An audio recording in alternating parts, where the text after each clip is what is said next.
Load bearing structure होता क्या है और आरसीसी स्ट्रक्चर होता क्या है। स्ट्रक्चर तो स्ट्रक्चर ही होता है, तो इसमें दो डिवाइड क्यों।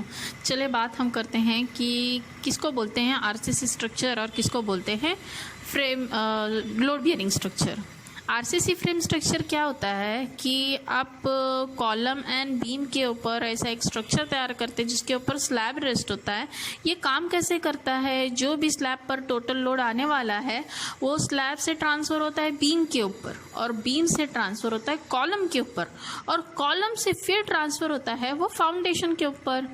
तो फिर इस पर तो दीवारों पर तो कोई भी स्लैब का लोड नहीं आया, बराबर है। लेकिन इसका अपोजिट होता है लोड बियरिंग स्ट्रक्चर।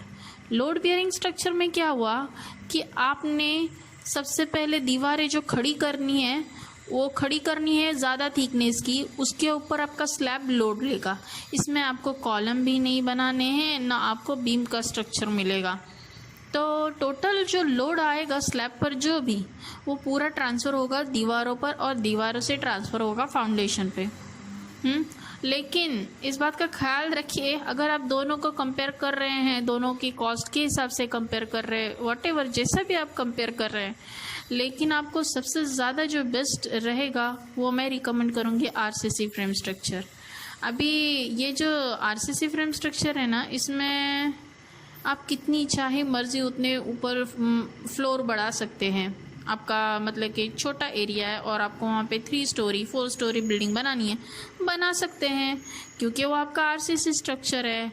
लेकिन लोड बियरिंग स्ट्रक्चर में आप मतलब कि इतना ज़्यादा फ्लोर का बड़ा कंस्ट्रक्शन कर नहीं सकते, ज़्यादा से ज़्यादा हार्डली G+2, उसके ऊपर आप उठाने का भी नहीं सोच सकते। तो ये डिफरेंस रहता है। अगर आप सोच रहे कि कम जगह में आपको ज़्यादा फ्लोर का मतलब कि कंस्ट्रक्शन करना है, तो मैं प्रेफर करूँगी RCC frame structure is the best.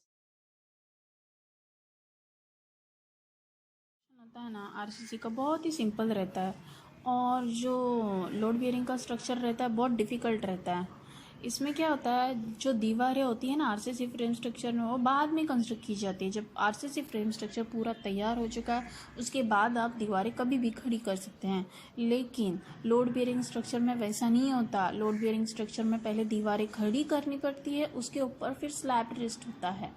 तो और अगर हम बात करें ना, मतलब कि जो दीवारें खड़ी करने के लिए जो हम व्हाटएवर मटेरियल यूज़ करेंगे, ब्रिक, लैटराइट स्टोन और ब्लॉक्स, कंक्रीट ब्लॉक्स, जो भी हम मटेरियल यूज़ करेंगे ना, तो थिकनेस कोई इम्पोर्टेंट नहीं देती।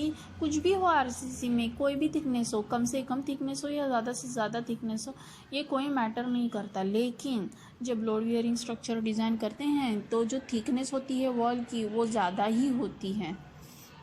लेंथ ऑफ वॉल अगर बात करें तो दीवारें जितनी चाहे हम लंबी कर सकते हैं आरसीसी स्ट्रक्चर में, उसकी कोई लिमिटेशन नहीं। लेकिन ये जो लोड बियरिंग का स्ट्रक्चर रहता है ना, उसमें हम ज़्यादा लंबी दीवारें नहीं कर सकते, उसकी भी एक लिमिट होती है।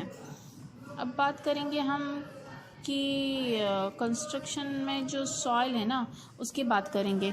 जो मिट्टी होनी चाहिए ना, किसी भी तरह की मिट्टी हो, उसमें हम आरसीसी स्ट्रक्चर बना सकते हैं, क्योंकि according to SBC soil bearing capacity के हिसाब से फाउंडेशन डिसाइड होता है, उसी के हिसाब से आरसीसी फ्रेम स्ट्रक्चर डिज़ाइन होता है।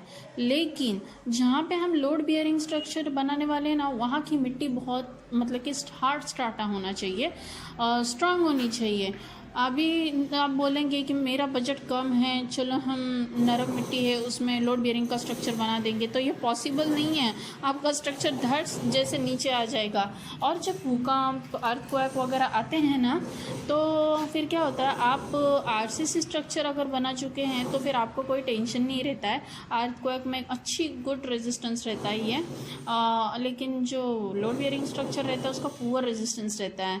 तो बात समझे आप मेरी। आपको क्या करना चाहिए, लोड बियरिंग से ज़्यादा मैं आपको प्रेफर करूँगी कि आप आरसीसी करो, क्योंकि ये बहुत ही, अगर कॉस्ट की बात करेंगे तो ये थोड़ा कॉस्टली होता है, लेकिन as compare to load bearing structure इसमें जो प्रॉफिट है आपकी लॉन्ग लाइफ स्ट्रक्चर के लिए वो बहुत ही अच्छा होता है। अगर हम बात करें ना, मतलब कि इसमें जो लोड बियरिंग स्ट्रक्चर में ना स्टील और सीमेंट का ज़्यादा खर्चा नहीं आता, लेकिन आरसीसी स्ट्रक्चर में ना बहुत ज़्यादा खर्चा आता है स्टील और सीमेंट का।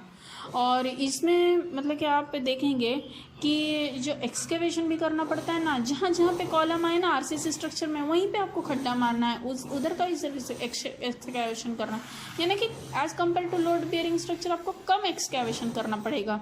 और लोड बियरिंग की बात करें ना, तो जहाँ जहाँ पे आपकी दीवार आने वाली है ग्राउंड फ्लोर पे, उसके नीचे आपको सारा एक्सकेवेशन ही करना पड़ेगा, क्योंकि वो load bearing structure main wall, उसमें जो ये रहता है ना, वॉल के ऊपर लोड आने वाला है, तो उसका फाउंडेशन भी बहुत अच्छा खासा